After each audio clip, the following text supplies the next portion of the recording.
नमस्कार. मी आज तुम्हाला लसणीची चटणी दाखवत आहे. प्रथम 1 वाटी सुकं खोबरं, पाव वाटी धणे, अर्धी वाटी लसूण, अर्धी वाटी सुक्या मिरच्या, पाऊण वाटी शेंगदाणे, अर्धी वाटी कढीपत्ता, 1 चमचा अळशी आणि 1 चमचा सफेद तीळ, तसेच थोडीशी चिंच घ्यायची व चिमूटभर मीठ आणि साखर घालायची आणि हे सगळे जिन्नस प्रथम तव्यावर मंद विस्तवावर भाजायचे.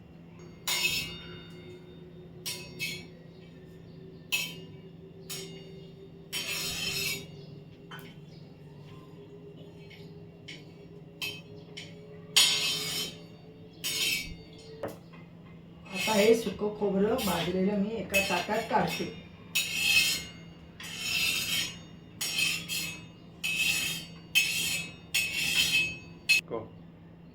त्याचप्रमाणे मी आता शेंगदाणे भाजत आहे.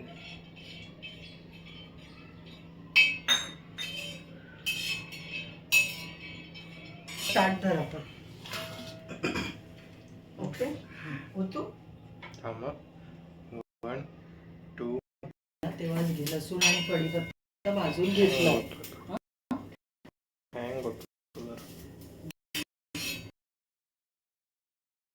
आता मी लसूण आणि कढीपत्ता भाजलेला आहे तो काढते.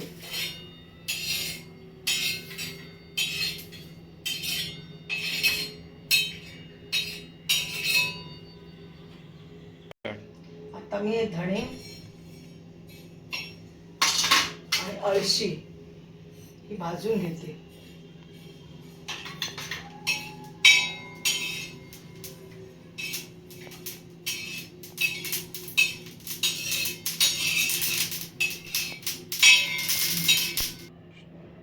आता मी ह्या सुक्या मिरच्या आहेत ह्या भाजून घेते. या कुरकुरीत भाजायच्या.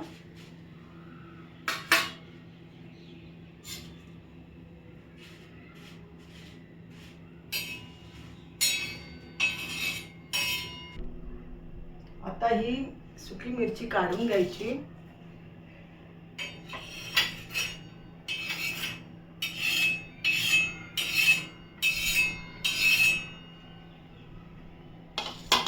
आणि गॅस बंद करायचा व सफेद तीळ जरा भाजून घ्यायचे.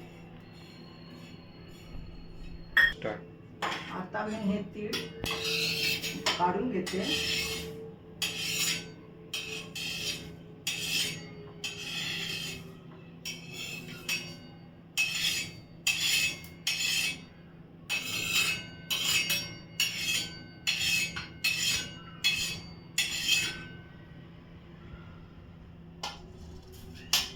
ह्या सर्वामध्ये थोडी चिंच ही वाटपाला घ्यायची व चवीनुसार मीठ आणि साखर थोडी घालायची.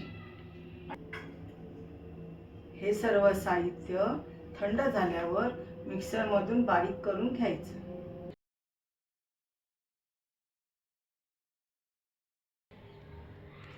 आता याच्यामध्ये चटणीमध्ये चवीनुसार मीठ आणि साखर घातलेली आहे थोडीशी.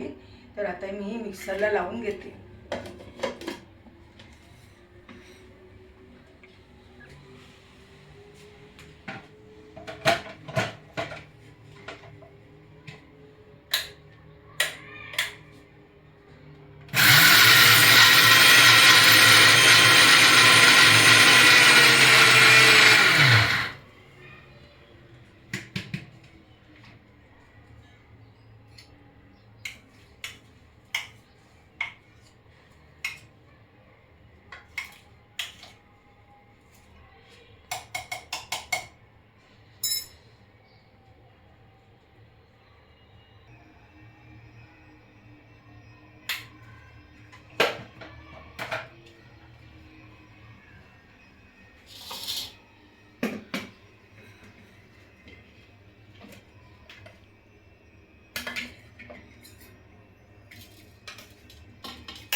आता ही रेसिपी खाण्यासाठी तयार झालेली आहे.